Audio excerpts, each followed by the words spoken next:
एक ज़माना था जब गौतम गंभीर इंडिया के हेड कोच नहीं बल्कि एक्सपर्ट हुआ करते थे। कभी वो कोचेस को क्रिटिसाइज करते थे तो कभी प्लेयर्स को क्रिटिसाइज करते थे। रवि शास्त्री से लेकर विराट कोहली तो कभी रोहित शर्मा। मतलब शायद ही ऐसा कोई प्लेयर होगा या फिर कोई कोच होगा जिसको लेकर गौतम गंभीर ने सवाल ना उठाए या फिर उन्हें क्रिटिसाइज ना किया हो या फिर उनको लेकर गौतम गंभीर ने कोई कॉमेंट पास ना किया हो। लेकिन आज जब गौतम गंभीर खुद इंडियन टीम के हेड कोच बन गए और कोई उन्हें क्रिटिसाइज करता है तो गौतम गंभीर को बहुत बुरा लग जाता है। गौतम गंभीर प्रेस कॉन्फ्रेंस में आते हैं, क्लैरिफिकेशन देने लगते हैं और थोड़े से भड़के हुए नजर आते हैं। तो लोगों के मन में सवाल आया कि ऐसे कैसे चलेगा सर? जब आप खुद बाहर बैठते थे तो बड़े सवाल उठाते थे, बड़े कमेंट पास करते थे। अब जब आपके साथ वो हो रहा है तो आपको बुरा लग रहा है, आप क्लैरिफिकेशन दे रहे हैं आके। ऐसे तो नहीं चल पाएगा ना। देखिए, बहुत बातें हुई, नो डाउट, क्योंकि रिजल्ट्स हमारे फेवर में नहीं गए। लेकिन सबसे हैरानी की बात यह है कि किसी ने एक बारी, किसी मीडिया ने, किसी जर्नल ने एक बारी ये नहीं लिखा कि हम जो पहला टेस्ट मैच था वो बिना कप्तान के खेले थे, जिसने दोनों इनिंग में बैटिंग नहीं करी और डिफरेंस था 30 रन। क्योंकि मैं प्रेस कॉन्फ्रेंस में आके एक्सक्यूज़ेस नहीं देता, इसका मतलब ये नहीं है कि आप जो फैक्ट्स हैं उसको भी आप दुनिया के सामने या देश के सामने मत दिखाओ।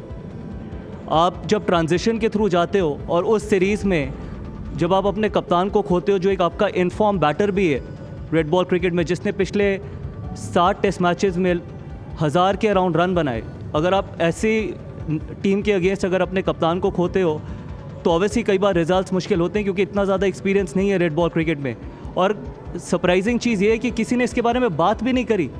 सारी डिस्कशन विकेट्स को लेके, सारी डिस्कशन पता नहीं क्या क्या चीज़ें बोली गई, और ऐसे भी लोगों ने चीज़ें बोली जिनका क्रिकेट से कोई लेना देना नहीं है। एक आईपीएल के ओनर ने भी लिखा कि स्प्लिट कोचिंग के बारे में।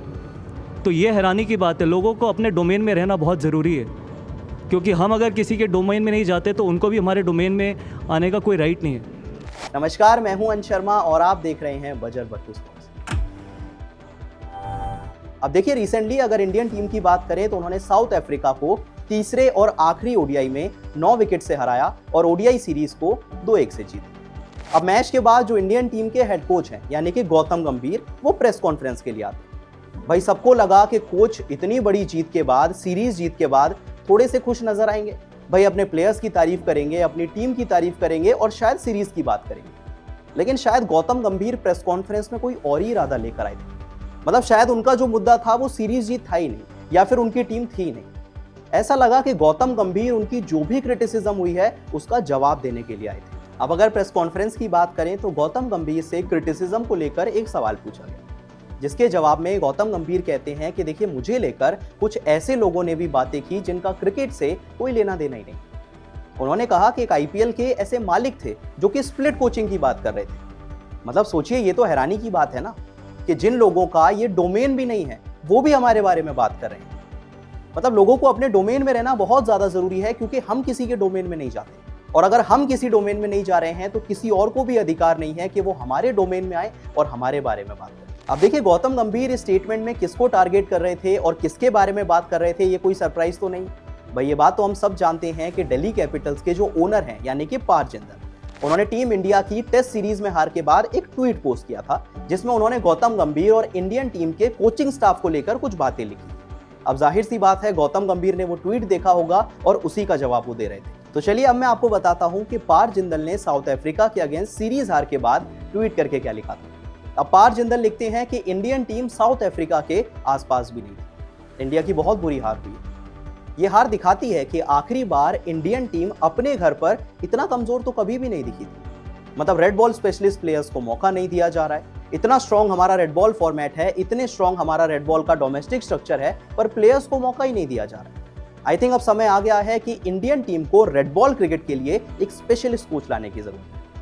अब देखिए, आई थिंक यही वो ट्वीट था जो कि गौतम गंभीर ने जरूर देखा होगा और शायद से उन्हें पसंद नहीं आया होगा। और इसी वजह से जब वो प्रेस कॉन्फ्रेंस में आते हैं तो आईपीएल ओनर यानी कि पार जिंदल को कोट करते हुए उनके ट्वीट का जवाब देते हैं कि देखिए, ये आपका डोमेन नहीं है, आप अपने डोमेन में रहिए, हम अपने डोमेन में रहेंगे, आप यहां पर मत आइए क्योंकि हम भी आपके डोमेन में नहीं आते। अब ठीक है, गौतम गंभीर ने जो बात कही वो मैं समझ सकता हूं, लेकिन यहां से मैं आपसे 2 सवाल पूछना चाहूंगा। अब देखिए, यहां पर सबसे पहला सवाल आता है कि गौतम गंभीर हमेशा ये बात कहते हैं कि उन्हें कोई फर्क नहीं पड़ता। मीडिया उनके बारे में क्या खबरें छापती है, सोशल मीडिया पे उनको लेकर क्या डिस्कशन होता है, उन्हें किसी से कोई फर्क नहीं पड़ता। लेकिन अब तो ऐसा लग रहा है कि फर्क पड़ रहा है आपको, क्योंकि एक आईपीएल ओनर ने ट्विटर पे क्या पोस्ट किया, आपने उसको कोट कर दिया इंडिया की प्रेस कॉन्फ्रेंस में। इसका मतलब आप कहें कुछ भी, लेकिन फर्क आपको सब पड़ता है। देखते आप सब कुछ हैं और हर चीज से आपको फर्क पड़ता है, तभी आप क्लैरिफिकेशन देने प्रेस कॉन्फ्रेंस में आते हैं। और अब सवाल आता है कि अगर पार जिंदल ने आपको लेकर कोई ट्वीट कर भी दिया, या इंडियन टीम को लेकर या इंडियन टीम के हेड कोच को लेकर कोई ट्वीट कर भी दिया, तो क्या ही फर्क पड़ता है उससे। मतलब उन्होंने गौतम गंभीर द इंडिविजुअल को टारगेट नहीं किया, उन्होंने गौतम गंभीर the Indian team head coach को टारगेट किया। और देखिए, इंडियन टीम किसी की पर्सनल टीम नहीं है, ये सभी हिंदुस्तानियों की टीम। अगर इंडियन टीम अच्छा नहीं करती है, टेस्ट सीरीज में 3-0 से व्हाइट वॉश हो जाती है, तो सबका हक है बोलने का। भाई मेरा भी हक है, आपका भी हक है, पार जिंदल का भी हक है। आफ्टर ऑल हम सब एक क्रिकेट फैन है। अगर आपको कोई जिम्मेदारी दी गई है, आपको इंडियन टीम का हेड कोच बनाया गया है, तो जवाब तो आपको देना पड़ेगा ना, क्योंकि आप भी तो सवाल पूछते थे। रवि शास्त्री से, विराट कोहली से, रोहित शर्मा से जब आप एक्सपर्ट हुआ करते थे, तो आप एडवाइसेस भी देते थे, आप क्रिटिसाइज भी करते थे, आप सवाल भी उठाते थे। लेकिन अब जब आपकी बारी आई है, तो आप बुरा मान जाते हैं। प्रेस कॉन्फ्रेंस में आकर लोगों को कोट करना शुरू कर देते हैं, लोगों को जवाब देना शुरू कर देते हैं। तो ये कुछ कहानी समझ नहीं आ रही। आखिर में मैं आपसे पूछना चाहता हूं, आप ही बताइए कि आप गौतम गंभीर के इस स्टेटमेंट को कैसे देखते हैं। क्या आपको लगता है कि पार जिंदल ने जो गौतम गंभीर को लेकर कहा वो गलत था? लेकिन फिर अगर वो गलत था, तो गौतम गंभीर जो पहले करते थे, क्या वो भी गलत नहीं था? और क्या प्रेस कॉन्फ्रेंस में आकर एक आईपीएल ओनर के ट्वीट को कोट करना कितना सही था? बताइएगा मुझे कमेंट सेक्शन में। और अगर वीडियो पसंद आई तो वीडियो को लाइक और शेयर जरूर करें।